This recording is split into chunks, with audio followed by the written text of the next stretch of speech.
For thousands of years, women have faced hardships when attempting to be equal in the workplace.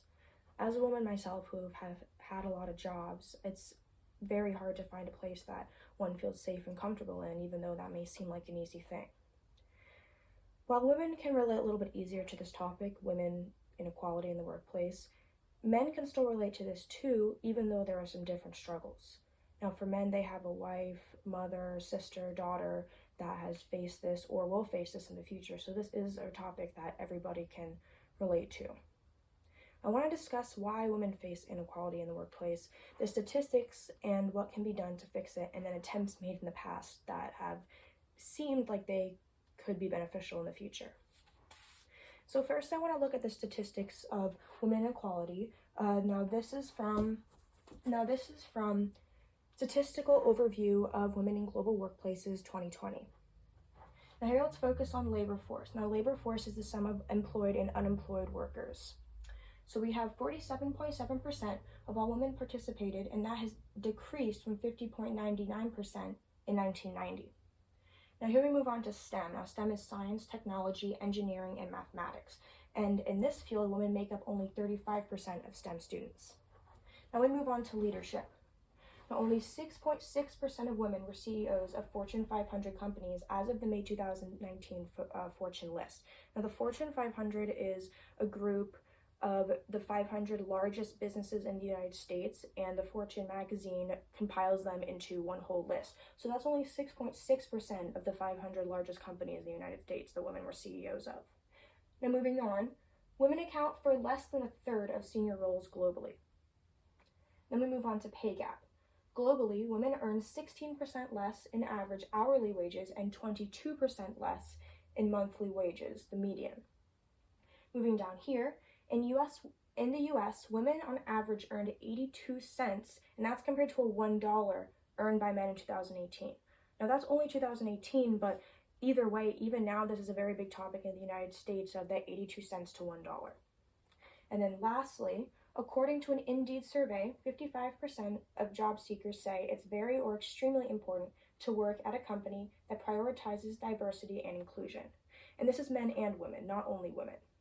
So men and women both say that they need to be, included in diversity at the work, which may seem very simple to others, but not always. Now to move on to what can be done. So education. Education can really help the ending of inequality in the workplace for women. Now, taken from 10 big issues women face at work and what leaders can do to help from 2017, here we have a list of what leaders can do. Number 1, don't shy away from uncomfortable topics and speak up when witnessing inequality. Listen to women colleagues to hear their perspectives and ideas. Train managers to report harassment and claims from women workers and hold other employees accountable. Take steps for being a visible ally so women of color, and LGBTQ plus women feel comfortable talking openly. Doing a work wage to ensure no gaps in salaries. Take a look at employees. Is this a diverse group with the correct talents and abilities? So these are just, a couple, not obviously all of them, but here are some ways that leaders can educate themselves to end inequality with their employees. Now moving on to Shashlovich 2020 article. Acclaimant Institute of Gender Research Director Shelley Carell worked for 3 years with her team and tech companies to build a model that she names the Small Wins Model. Now, the small wins model was implemented to educate managers and workers on gender bias and to end that in the workplace. So, like in any other work model, the first one isn't always going to be completely effective. They failed in some ways, but in some ways they did show that education can actually help get rid of bias. So in the beginning, before the model was implemented, they noticed that managers were way more likely to comment on an employee's personality rather than their actual work experience. So before the model, 14% of women were too aggressive and 8% of men were too soft. And after the model was implemented, the 3 years they worked on it, afterwards the numbers actually went to 0% and 1%. So we can see that her education really does help end gender bias.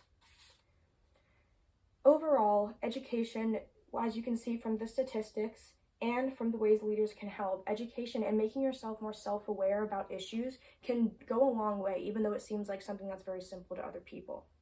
Looking at the stats and models like the small win model, we can see how educating ourselves and simply just bringing attention to things that may seem very normal to others, but maybe not to others, can really, really help women feel more comfortable in the workplace. Now, inequality won't simply end. There's nothing that can be done that's one simple thing that will end it all. But becoming more self-aware and educating ourselves on these matters can end gender inequality.